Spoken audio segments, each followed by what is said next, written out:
Welcome. I'm Electra Porzel. I am the director of the Language of Consciousness Institute. And again, I come away from a fascinating discussion.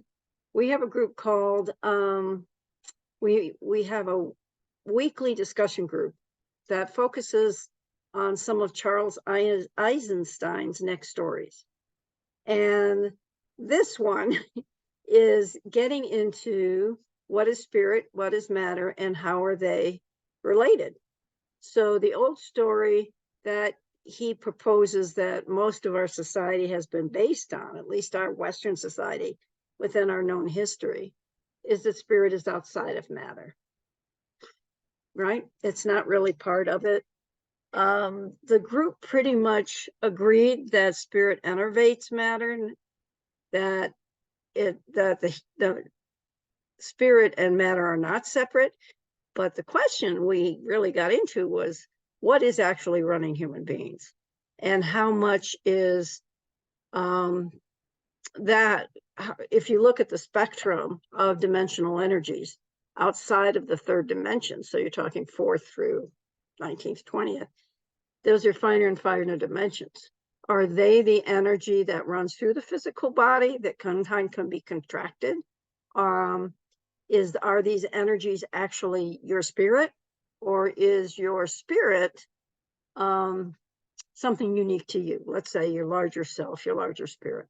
A lot of people feel like they have guidance, people who from the other side, dimensional forces, whether they're relatives or teachers or friends, that guide them and support them. And they therefore are looking at, okay, I'm a unique spirit that has come into form, into matter. And then the real question is, well, why did you do that? What are you here for? And so a lot of us call that being who you came here to be. And we spend most of our lives trying to figure that out. The consensus in the small group that I was in today in this discussion was, well, gee, little kids really look like they're living who they came here to be, their personality, the way they view the world. And it's only in the enculturation and in life experience that contracts that down. So the new story that he proposes, that Charles Eisenstein proposes, is spirit and matter are not separate. And then we continue with the same discussion, right? How are they integrated? So we ended up talking about the infant brain. When the infant is born, if you look from a scientific standpoint, the glial cells have created all the neuronal pathways, but there isn't a lot of information there. But what we also know simultaneously is that in the DNA, there is species trauma, there is ancestor trauma that will impact how you interact with the world.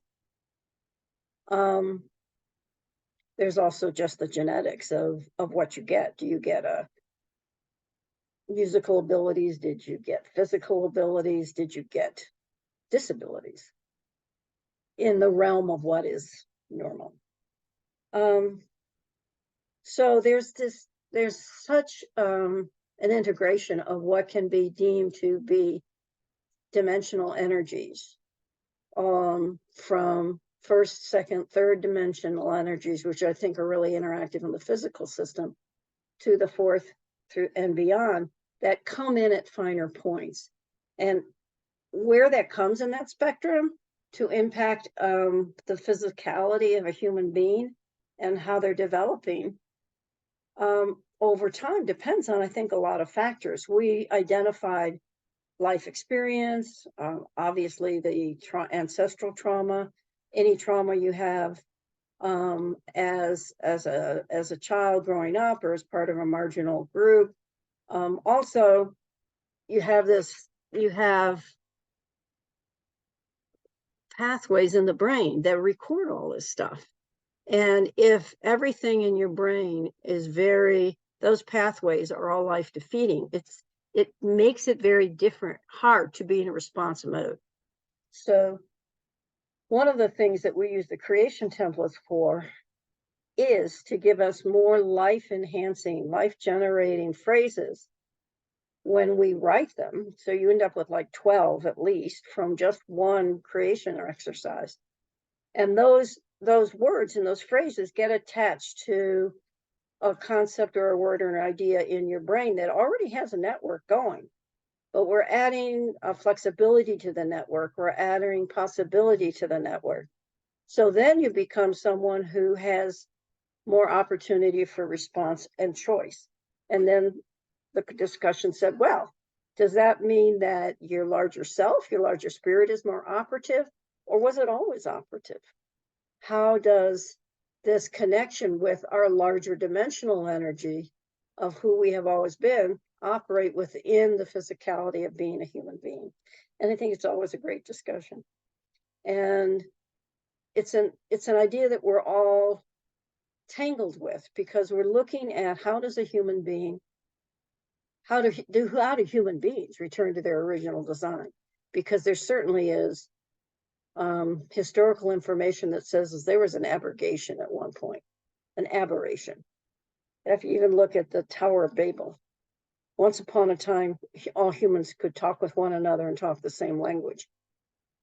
And then something happened. And in the Bible, it says, well, the God said, poo on this. We don't want you all the way up here near us and see us. So they made everybody break on different languages. But what actually happened? And we don't know. We have no comprehension. We don't have any history that says this is the horrible thing that happened to humanity and limited them. What we do know, though, is that human beings are working out of that now, and that our capability of understanding or holding our higher self is within us, and our capability of seeing ourselves as part of a unity field is increasing. And a unity field doesn't mean everybody walks and talks the same. A unity field means that there's room for everything. But that which goes against life is very small in that. And the forces that go against life have been really having a heyday, taking advantage of the trauma inflicted in the human system and the energy constructions from that in the human system. And in those systems that get created through government and policies and stuff like that. So we're working on it, and I hope you are too. This was a good discussion. If you want to be part of a discussion next week, every Thursday night at 5:30 p.m. Pacific, we just sit and talk about the new story and the old story, and how have they been operative in our lives, and how do we think, what kind of new story is needed so that humanity can regain its original design, that we can create a sustainable future for the generations coming. I know each of you is invested in some coming generation, whether they are children or grandchildren or nieces and nephews or kids in the neighborhood. We have to give them a chance. And the only way we can give our chance is to start to work on this stuff ourselves. Start to look at how we're going to have a life generating, support what is life generating, not just for ourselves, but for all humanity, particularly for the people who don't have a lot. And in these discussions, we get to toss all of this around. And that's why I really love conversations like this. Not that there became a winner or a right way, but that we get to toss it around. To say, really, what is energy? Is that spirit? Energy running through your body, is that spirit? Or is the way your spirit talks to you?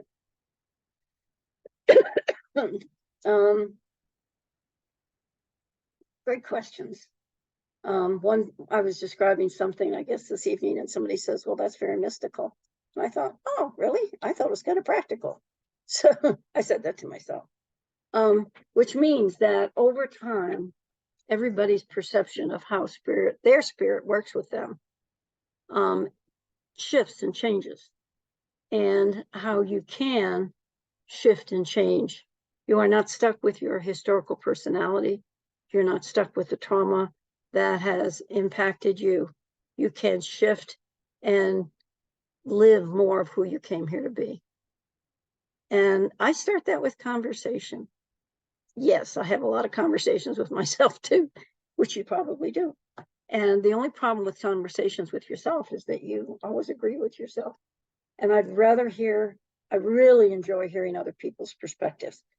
So you have the old story and the new story. If you want to talk about that with friends who talk well, who don't, who will actually have a good discussion with you about it, or join us. And let me know. I'm Electra at electraporzel.com. No, that's not the one I want you to use. Electra at locinstitute.com. It'll be in the background on the YouTube. And join us. Be part of creating the future for your children, your grandchildren, and generations rising. Thank you.